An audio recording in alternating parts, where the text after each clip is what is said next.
여러분, 가정을 이루는 일은 너무도 복되고 아름다운 일입니다. 문제는 그것이 결혼한 순간부터 그런 아름다움, 그런 행복함이 주어지는 게 아니라는 데 있습니다. 그래서 우리는 너무 성급한 이 결혼에 대한 이상론은 위험합니다. 결혼에 대한 잘못된 환상이 자꾸 이제 가지게 되면 그게 깨지니까 이제 불행해지는 거거든요. 그래서 결혼식이 끝나는 순간부터 밀려오는 현실은 사실 생각보다 만만하지 않는 것입니다. 여기서 마치 바다와 같습니다. 여름의 휴가를 생각하면 바다가 떠오르고 그 바다에 간다 기대가 되잖아요. 얼마나 낭만적입니까? 여름에 많은 사람들이 부산을 찾아올 때 부산 해운대 광안리 바닷가를 생각하면 로망이 있어요. 바닷가에서 뛰놀고 물놀이하고 선탠하고. 그러나 여러분, 바다 안으로 들어가서 배가 항해하는 것은 이 바닷가에서 노는 것과는 달라요. 이 바다는 잔잔한 파도만 치는 곳이 아닙니다. 잔잔했던 바다가 한순간에 분노하듯 거친 풍랑이 일어납니다. 노련한 항해사라도 다루기 힘든 파도들이 많아요. 깊은 바다로 나가면 아무리 거대한 배라도 일엽편주가 됩니다. 그래서 배 멀미들 하기도 하고 초죽음이 되기도 하죠. 곳곳에 암초들이 있는가 하면 때로는 난파의 위협에 휩싸이기도 하고 어떤 곳에는 해적들이 나타나는 그런 만도 있습니다. 그러니까 이 항해를 시작하는 순간부터 무슨 일이 일어날지 바다는 예측할 수 없는 것입니다. 마치 결혼도 그런 것 같아요. 멀리서 생각하면 해운대 바다 이렇지만 그 안으로 들어가면 전혀 다른 세계가 펼쳐지는 것처럼 결혼도 그런 것입니다. 이 포르투갈의 격언에 이런 것이 있죠. 바다에 나갈 때는 한 번 기도하라. 전쟁에 나갈 때는 2번 기도하라. 그러나 결혼할 때는 3번 기도하라. 무엇을 의미하는지 와닿는 것이죠. 자, 우리는 미래에 대해서 어떤 기대감을 항상 가지고 있습니다. 이 일이 잘 끝나기만 하면, 내가 이번 투자에 성공만 한다면, 내가 진급하기만 한다면, 때로는 저 사람과 만나 결혼이 성사가 되기만 한다면. 그러나 우리가 실제로 맞아들이는 현실은 기대보다 실망으로 바뀔 때가 더 많습니다. 가정을 이루는 게 그래요. 처음 결혼을 할 때는 모든 게 다 잘 될 것 같습니다. 그렇게 사랑하던 사람이 만났으니 잘 될 것 같은 느낌이 들잖아요. 그러나 우리가 놓치지 말아야 될 것은 두 사람의 남녀의 만남은 또 다른 형태로 우리가 성경적 관점의 인간론을 펼친다면 인간과 인간의 만남이지만 죄인과 죄인의 만남이라는 것. 동시에 미성숙한 상태의 만남이에요. 젊은 날. 그리고 죄인과 죄인의 만남이에요. 아름답게 보이던 그녀도 멋지게 보이는 그이도 모두 죄인이에요. 죄인이라는 말 안에는 많은 게 포함되어 있습니다. 죄인은 거짓말을 잘합니다. 이기적입니다. 짜증을 내기도 하고 분노를 쏟아내기도 합니다. 자기 보호가 강하고 상대의 약점을 들추어내거나 언제든지 공격할 수도 있는 게 죄인입니다. 죄인들이 서로 만났던 것 안에는 많은 게 포함되어 있고 위험한 요소가 많아요. 아찔한 일들이 언제든지 일어날 수 있는 가능성이 죄인과 죄인의 만남. 넘어야 할 산이 한둘이 아닙니다. 오늘 우리는 바울의 에베소서의 마지막 부분에 이 가정의 원리를 가르쳐 주는데, 우리는 지난 시간에 바울이 아내들에게 요구한 복종, 주 안에서 복종하라, 남편에게 복종하라 그랬습니다. 오늘은 남편들에게 요구되는 것을 다루고자 합니다. 그래서 오늘 남편들이 조금 듣기 거슬릴지도 모르겠어요. 살살 하겠습니다. 그런데 아내들은 오늘 무슨 얘기를 하나 보자 또 귀를 기울이시는데 너무 무섭게 그렇게 이렇게 하지 마시고 편안하게 들으시면 좋겠고, 저는 원리를 얘기하는 거예요. 원리를 얘기하기 때문에 지난주에 남편에게 복종하라는 이 복종이라는 단어도 쉬운 단어는 아니에요. 복종이라는 단어는 그냥 순종이라는 단어보다 한 단계 더 들어간 거거든요. 그러니까 영어로 좀 obedience가 아니고 submit이라는 표현을 써요. 굉장히 강한 것입니다. 근데 사실은 그리스도가 우리에게 복종하신 삶을 사셨거든요. 그것이 빌립보서에 나오는 것입니다. 그러니까 우리는 문화의 오염을 당했기 때문에 복종이라는 단어나 사랑이라는 단어에 대한 정확한 이런 관점을 갖고 있지 않습니다. 그래서 왜곡된, 그리고 우리의 상처를 안고 그 단어들을 바라보니까 거부감이 생길 수가 있습니다. 오늘 또 이제 우리는 이 원리, 성경에 말하는 이 원리를 우리가 붙잡으려고 하는 거죠. 어찌됐든 지난 주간은 아내들에게 주신 말씀을 전했고, 그래서 지난주는 대체적으로 남편들이 아멘이 많았던 거고, 오늘은 이제 아내들이 아멘이 안 되는데 반대로 해야 돼요. 오늘은 사실 남편들이 아멘을 하셔야 되는데, 그리고 이제 다음 주일은 이제 남녀, 아내와 남편에 관해서 종합적으로 정리를 제가 하려고 합니다. 자, 남편에게 지어진 책임은 아내를 사랑하라는 것입니다. 25절의 말씀입니다. 오늘 읽었던 본문 전체 다 그렇게 포함되어 있는데요. 남편들 아내 사랑을 그리스도께서 교회를 사랑하시고 그 교회를 위하여 자신을 주심같이 하라 그랬습니다. 이게 아내들을 사랑하라고 할 때 이 사랑이 이게 뭐냐 하는 거죠. 근데 오늘 여기 보니까 그리스도가 교회를 사랑하시고 그 교회를 위해 자신을 내어주셔, 그 같은 사랑이네요. 아내에게 요구되는 이 복종도 쉽지 않은 것이었지만 남편에게 요구되는 것은 아내들에게 요구된 복종 그 이상입니다. 특별히 오늘 사랑이라는 단어가 오염되어 있는데 우리말에는 그냥 사랑이죠. 다른 표현을 하기 어렵습니다. 그냥 사랑하면 그냥 사랑이라는 단어밖에 없는데 헬라어 이 신약이 기록된 헬라어는 사랑이라는 단어가 굉장히 다양합니다. 여기서 사랑은, 이 표현은 아내를 사랑하는 이 사랑은 아가페테라는 단어를 쓰는데 이것은 아가파오의 2인칭 복수 능동태 명령형입니다.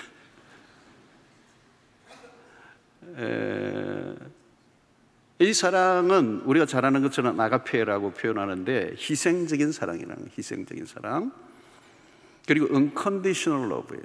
무조건적인 사랑이에요. 조건이 없다는 것. 그리고 비이기적인 사랑이라는 것. 그러니까 사랑에 있어서 가장 차원이 높은 사랑을 지금 이 아가페를 라는 단어고, 이 단어를 가지고 바울은 남편에게 아내를 이렇게 사랑하라. 자, 이 명령형이라는 말도 마찬가지로 상황과 상관없는, 또 상대의 조건과 상관없는 교회를 향한 그리스도의 사랑이 이렇게 우리에게 보여졌습니다. 남편에게 제시된 이 사랑은 결국 가벼운 사랑이 아니라는 거예요. 감정, 일시적인 어떤 조건에 따라 내 마음에 들면 그렇게 사랑하는 그런 사랑이 아니고 굉장히 무게가 있는 묵직한 단어예요, 이게 사실은. 제가 동남아의 어느 도시의 빈민가에 가본 적이 있습니다. 굉장한 충격을 받아요. 제가 아프리카에 오지도 가봤습니다만 거기와는 또 다른 이 도시 빈민가는 참혹했어요. 집이라고 표현할 수 없는 다 쓰러져가는 이 판잣집에 미막 쫙 있는데 그 집집마다 아이들이 우글우글거려요. 아이들이 우글우글. 그리고 그 아이 엄마도 매우 앳돼 보여요. 근데 아이가 8명, 9명, 10명이 되는 거예요.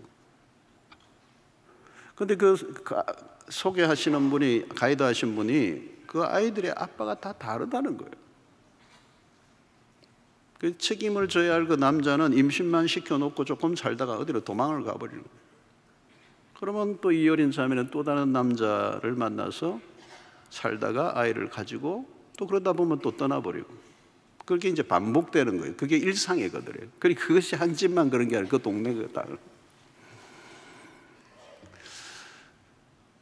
거기에는 책임이다, 또 희생이다라는 개념이 없어요. 그건 사랑이 아닌 거죠.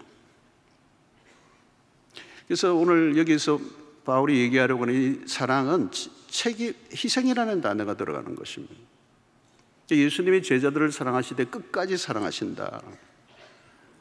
왜 그리스도의 죽음이 희생인가? 죄는 누가 지었습니까? 우리가 지었습니다. 누가 죽어야 됩니까? 죄인이 죽어야 돼요. 근데 예수께서 대신 담당하신 거, 이게 희생이고, 우리의 죄에 대한 그분이 대신 책임을 져주신 거예요. 그리고 그 책임을 지기 위해서 당신의 몸을 던지신 것입니다. 이게 이제 아가페라고 하는 사랑입니다. 이것이 남편에게 주어진 역할이라는 겁니다. 여자는 한 남자에게 자신의 인생을 맡긴다는 거죠. 결혼이라는 행위가. 그래서 당신을 사랑한다는 말은 당신을 책임지겠다. 끝까지. 그리고 내 생명까지 내어놓고 당신을 책임지겠다. 이게 이제 결혼이라는 거예요. 그래서 멋진 남자는 외모나 능력의 출중함이 아니라 책임을 지는 사람입니다. 사랑한다고 하는데 책임을 지지 않으면 그것은 사랑이 아니죠. 그래서 남자다움은 책임이다. 그리고 그 책임을 다하기 위해 어떤 희생도 마다하지 않는 것. 그것이 아가페, 그리스도께서 교회에 보여주신 사랑이라는 거예요. 그것을 남편에게 요구하고 있다는 거죠. 자, 요즘 갈수록 남자다움의 면모가 줄어들고 있다. 이게 일반적인 평입니다. 엄마 품에서 자라난 마마보이들이 많다. 그리고 밥 잘 사주는 누나 같은 아내를 찾는. 허약한 남자는 믿음이 가지 않죠. 경제적인 책임도 마찬가지. 남편 대신 아내가 경제적 책임을 질 수도 있어요. 가정마다 다를 수는 있습니다. 그러나 남편이 아닌 아내가 책임을 지는 쪽으로 가면 남편과 아내의 역할은 바뀔 수밖에 없습니다. 그래서 여성의 남성화, 남성의 여성화. 이 가정의 기본적인 구조가 깨어진다는 거죠. 그러면 남편이 아닌 아내에 대한 의존도가 높아지면 역기능적 가정이 되는 것입니다.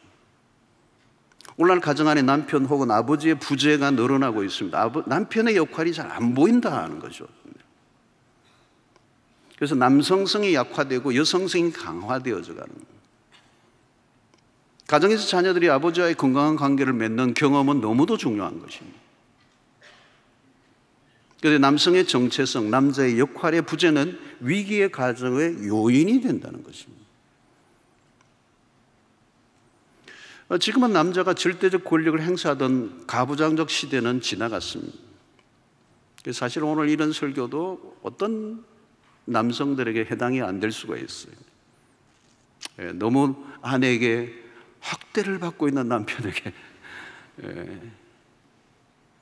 여성에 대한 의존도가 어찌됐든 높아져 가고 있습니다. 요즘 문화 안에서 일어나는 특징은 결혼에 대한 책임보다 실리를 따집니다. 배우자가 나에게 도움이 되는가? 이건 굉장히 위험한 생각이죠. 내가 아내를 위해 죽어줄 수 있는가? 이 질문을 하는 것입니다. 여러분, 십자가를 지는 삶은 너무 대단히 거창한 것은 아닙니다. 하루 종일 직장에서 지친 몸으로 집에 돌아와 쉬고 싶은데 집안일을 도와달라고 할 때 아내가 갑자기 속에서 부글부글 끓는 거죠. 내가 하루 종일 죽도록 일하고 온 것을 모르나? 그때 십자가를 묵상해야 합니다. 자아에서 올라오는 소리를 죽이고 아내의 요청을 들어주어야 하는 것이죠. 쉽지 않습니다.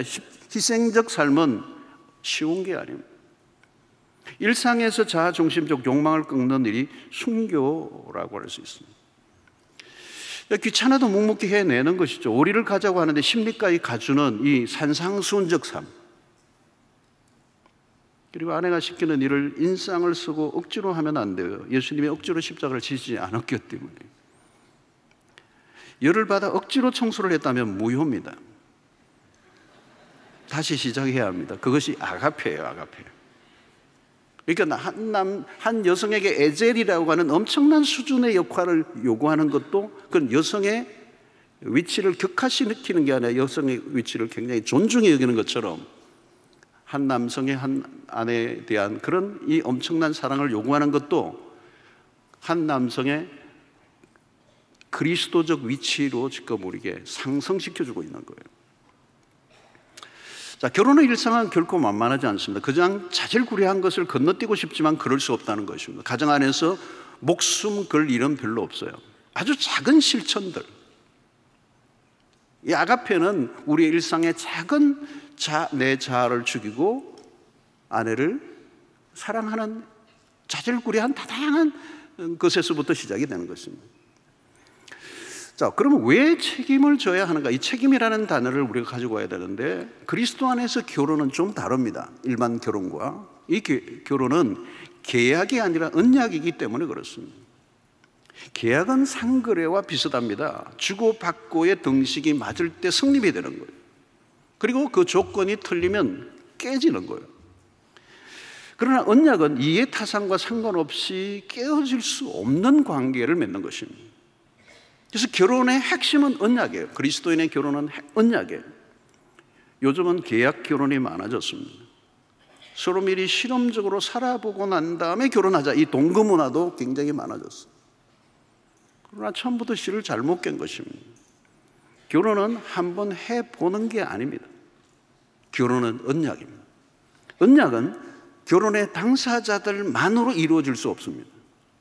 두 사람만의 합의로 이루어진 결혼은 두 사람의 합의에 의해서 언제든지 끼어질 수 있습니다. 그게 계약입니다. 그러나 언약은 두 사람만이 아니라 반드시 하나님 앞에서 이루어져야 돼요. 그래서 우리끼리만의 결혼, 그것은 그리스도인들에게는 통용될 수 없는 논리예요. 자, 우리는 언약 관계를 불편하게 여길 수 있습니다. 그러나 언약은 결혼 생활 가운데 일어날 수 있는 숱한 위기 속에서도 그 가정을 지켜줄 수 있는 안전망입니다.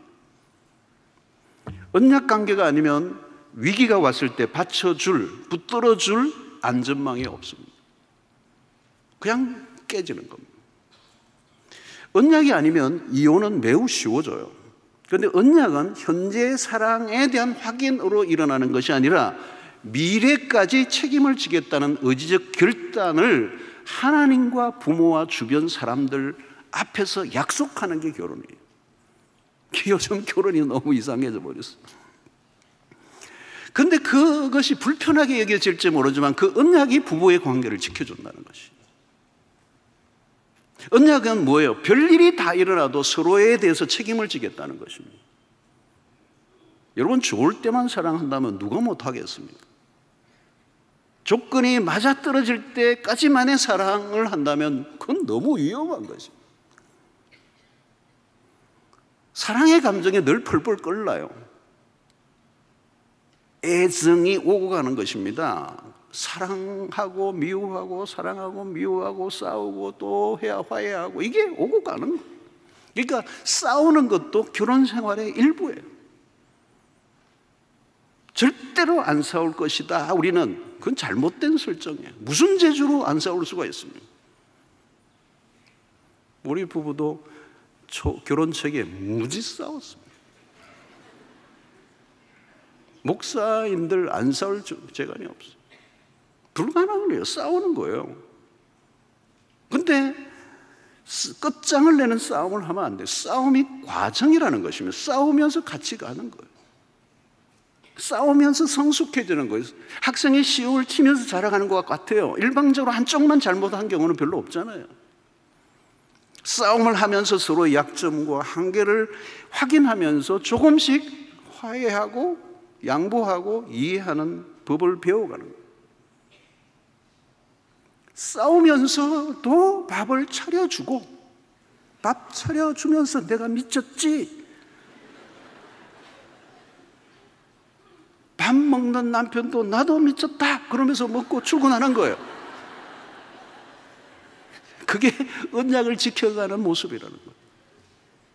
싸움을 끝으로 보는 게 아니라 과정으로 본다. 자, 여자들은 연약한 그릇, 왜 사랑의 얘기를 요구하느냐, 남편에게. 연약한 그릇이다. 베드로전서 3장 7절에 이 베드로가 결혼을 해본 사람이에요.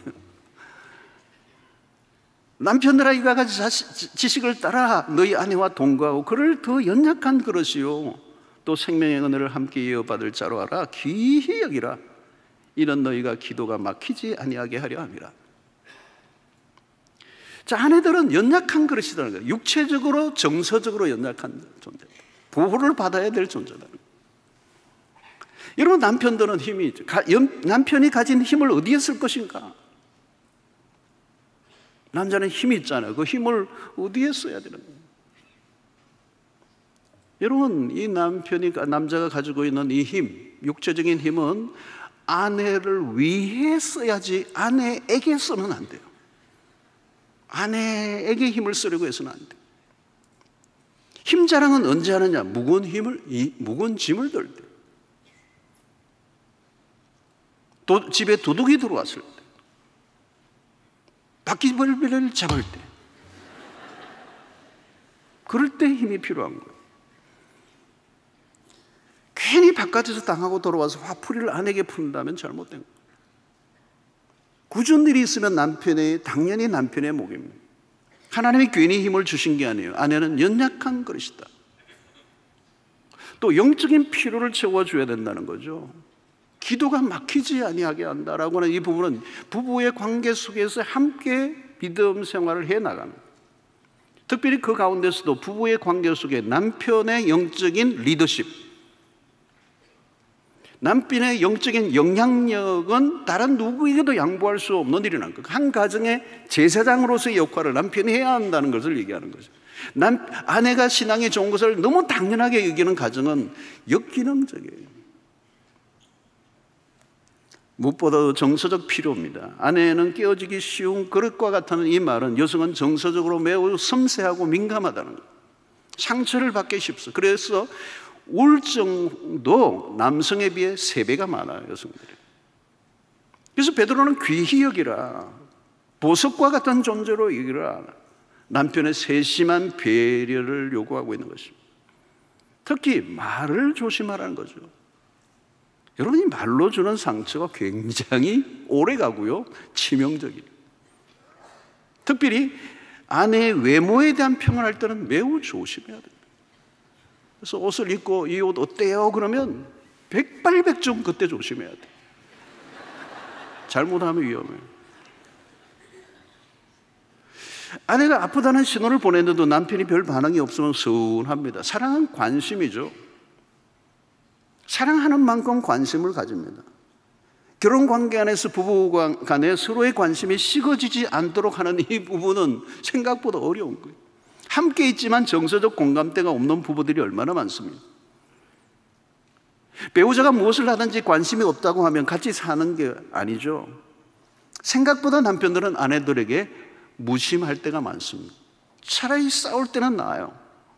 관심을 가져야 배우자의 필요가 보입니다. 아내가 필요한 것이 무엇인지를 아는 것이 사랑의 출발이겠죠. 근데 여러분, 관심을 가지고 함께 한다는 것은 생각보다 어려운 일이고 사랑은 까다로운 것입니다. 남녀가 다른 것이 너무 많죠. 남자들이 참 어려워하는 것 중에 하나는 아내가 백화점에서 옷을 이것저것 입어보고 사지도 않고 집으로 돌아오는 일이에요. 남자들은 구경하러 가지 않아요. 사러 가고 샀으면 돌아오는 것입니다. 남자와 여자의 관심 분야가 이렇게 다릅니다. 남자들은 생일이나 결혼 기념일을 잘 잊어버려요. 그러나 여자들은 결코 잊지 않습니다. 아내가 말을 할 때 주의를 기울이고 들어주어야 합니다. 그런데 대체로 남성들은 아내가 말을 할 때 귀를 잘 기울이지 않습니다. 여자분들의 대부분의 불평 중 하나는 남편이 내 말을 진지하게 들어주지 않는다는 거. 왜 안 들어주느냐고 따지면 남편들은 다 얘기합니다. 다 듣고 있다. 근데 무슨 얘기를 하냐고 물으면 모른다는 거예요. 대화법 자체가 달라요. 아내는 어디 갔다 오면 긴 과정을 미주알 고주알 얘기합니다. 남편들은 빨리 결론을 듣고 싶어 합니다. 아내의 말을 들어주는 것에는 인내가 필요합니다. 관심 분야가 다른 거죠. 별로 중요하지 보이지 않는 이야기를 너무도 디테일하게 늘어놓으면 남편은 한마디로 정리하고 싶습니다. 그러나 아내에게 중요한 것은 이야기의 결론이 아니라 함께 하고 싶어 하는 것입니다. 아내와의 대화에는 고도의 집중력이 필요합니다. 감정이 통하는 대화를 하려면 상대방의 말에 귀를 기울여야 합니다. 말은 빙상의 일각입니다. 마음의 작은 표현일 뿐입니다. 표현하지 않은 것을 들으려 하면 나도 마음을 열고 들어야 합니다. 관심 가지고 있는 것에 공감만 해줘도 관계 문제의 반 이상은 해결됩니다. 아내들은 마음으로 이야기를 들어주기 원해요. 그래, 맞아. 내가 그런 당신의 감정을 이해하고 있어. 그래, 내가 느끼기에는 당신이 그런 것에 관심이 있는 것 같은데 내 말이 맞아? 자기 자신보다 상대에 대한 관심을 더 많이 가져주는 것, 이것이 사랑입니다. 관심이 깊어지면 감정이입이 일어납니다. 아내가 겪고 있는 아픔이나 문제에 동일한 마음을 가질 때 위로가 되고 그 안에 일치가 일어나는 거죠. 그 안에 치유가 일어나는 것입니다. 같이 사는 것은 쉬운 일이 아닙니다. 대부분의 남자들은 아내의 정서적 필요를 채우는 일에 실패합니다. 돈만 벌어다 주면 되는 줄 압니다. 아내들이 원하는 것은 사랑입니다. 명품백을 원하는 것이 아닙니다. 사랑을 원합니다. 물론 명품백도 좋아합니다. 그러나 아내들은 명품백보다 명품백을 사준 남편을 자랑하고 싶어 합니다. 그러나 사랑이 빠지면 아무것도 아닙니다. 남자와 여자의 심리적 구조가 그렇게 다르죠. 아내들은 사랑을 원합니다. 그리고 그 사랑을 계속적으로 확인하고 싶어 합니다. 그러나 남편들은 결혼식에 한 번 사랑 고백한 것을 영원토록 변함없음을 믿어주기를 바라요. 그러나 아니에요. 계속 듣고 싶어하고 확인하고 싶어 한다는 거죠. 이렇게 다르고 다릅니다. 그 차이 때문에 싸우죠. 그러나 싸우지 마십시오. 그 차이를 받아들여 주는 게 사랑이라는 것입니다. 하나님은 다르게 지으셨습니다. 그리고 그 가정의 책임을 지는 남편의 굉장히 중요한 역할 중에 하나가 오늘 27절에 나와요. 자기 앞에 영광스러운 교회를 세우사 티나 주름 잡힌 것이나 이런 것들이 없이 거룩하고 흠이 없게 하려 하심이라. 남편의 책임 중에 하나는 거룩함을 지키는 것입니다. 그리스도의 희생적 목적은 교회의 거룩함입니다. 교회는 그리스도의 신부의 위치에 놓여 있습니다. 신부다움은 거룩이죠. 거룩이 생명입니다. 신부가 아무리 겉으로 아름다워 보여도 정절을 잃으면 끝입니다. 이 가정의 영광스러움은 거룩함에 있고 이 거룩은 손상되어서는 안 됩니다. 그래서 교회의 생명은 거룩이듯이 가정의 거룩성을 지켜야 할 책임이 일차적으로 남편에게 있다는 거예요. 오늘날 외도로 고통하는 가정이 늘어났습니다. 물론 거룩하면 배우자 모두에게 요구됩니다. 거룩함이 없는 행복은 불가능합니다.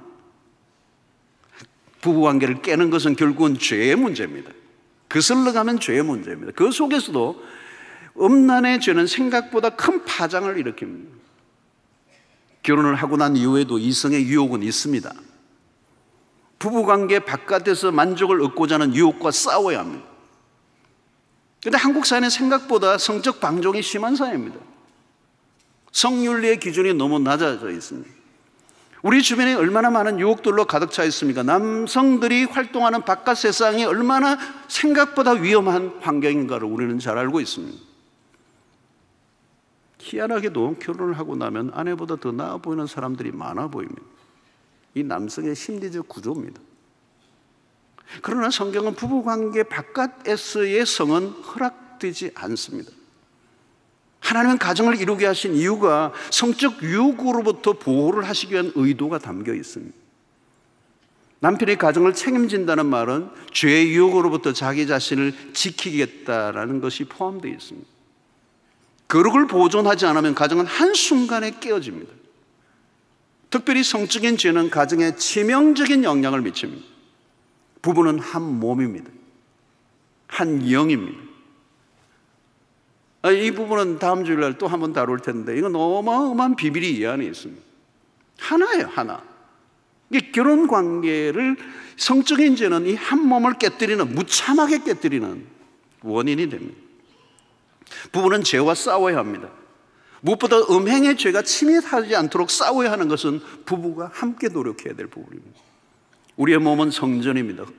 음행은 성전을 더럽히는 죄입니다. 일상에서 다양한 형태로 유혹이 밀고 들어올 수 있어요.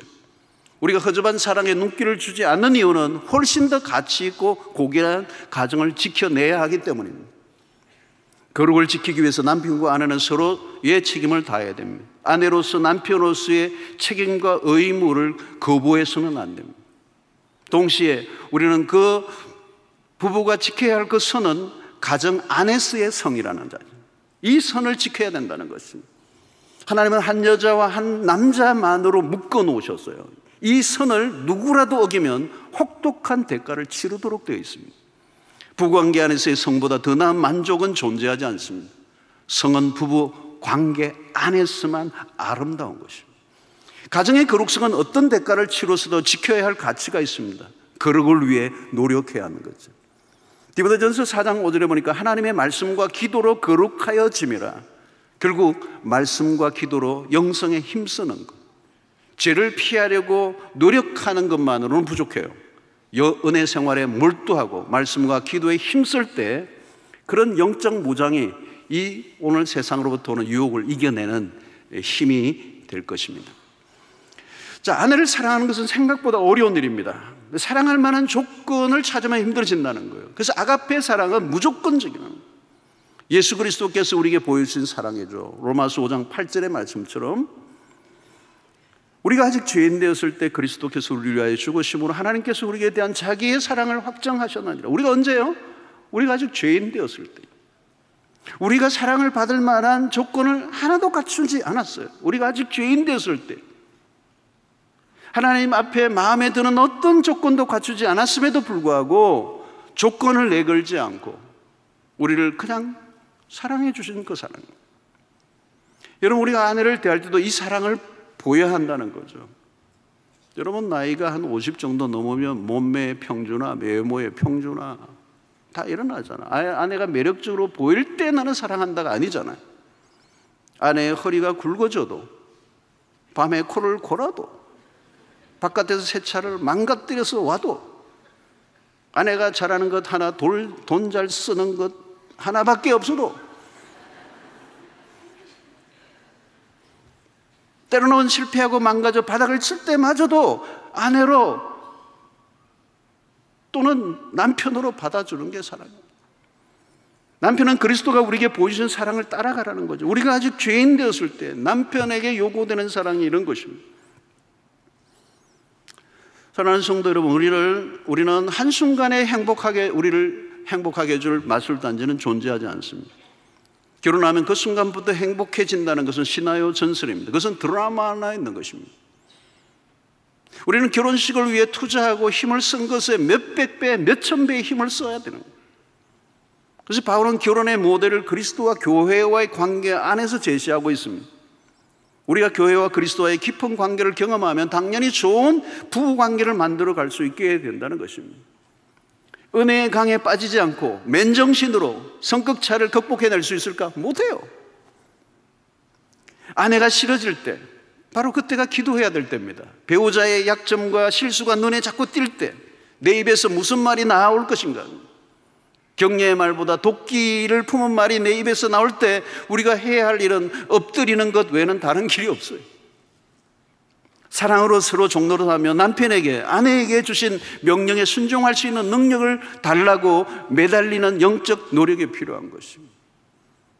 여러분, 우리가 잘 알고 있지만 잘 안 되잖아요. 노력을 해보지만 한계에 부딪히잖아요.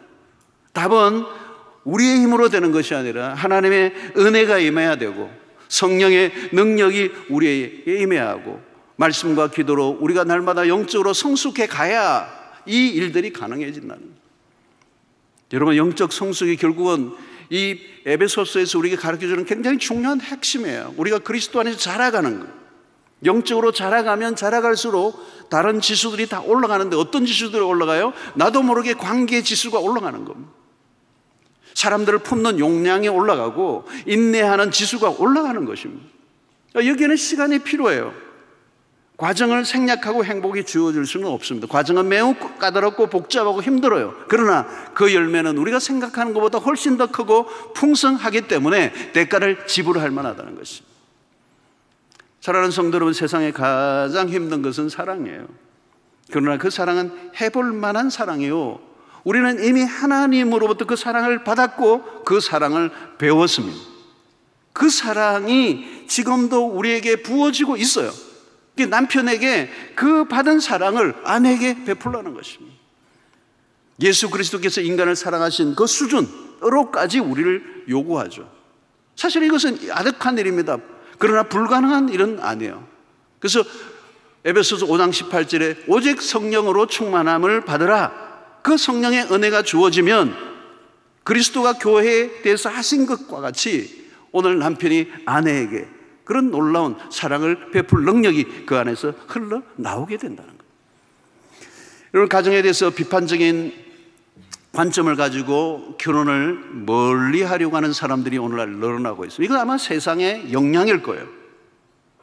우리는 성경적 원리를 붙들어야 합니다. 사랑과 복종 안에 많은 게 담겨 있습니다. 힘들어 보이지만 말씀에 순종하는 삶을 사는 것이 가장 쉬운 길이에요. 아내에게 요구한 그 복종과 남편에게 요구하고 있는 이 사랑이 어려워 보이지만 하나님의 은혜 속에서 이 원리를 지켜나가고자 할 때 가정 속에서 이루고자 하는 그 천국과 같은 놀라운 경험들을 하나님이 준비해 놓고 계시는 것입니다.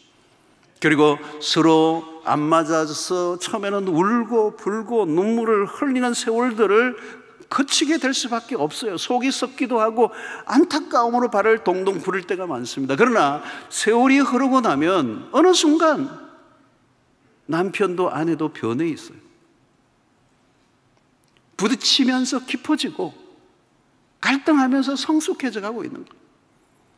가정 안에서 남편은 남편의 역할을, 아내는 아내의 역할을 하는 가운데 그 속에 수없는 사건과 일들이 일어나지만 그 과정들을 통하여 하나님의 백성들을 빚어내시는 거예요.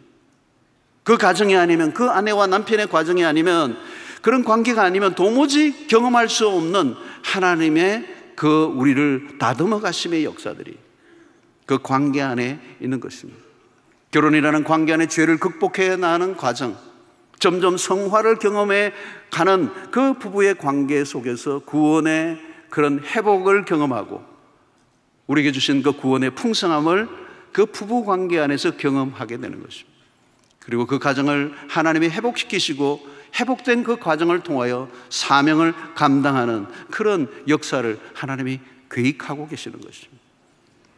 여러분, 부부관계 안에 계획해 놓으신 이 행복과 만족, 그리고 그 기쁨은 이 세상의 어떤 것과도 비교할 수 없는 하나님의 비밀이 그 가정 안에 숨어 있다는 사실을 우리가 기억해야 합니다.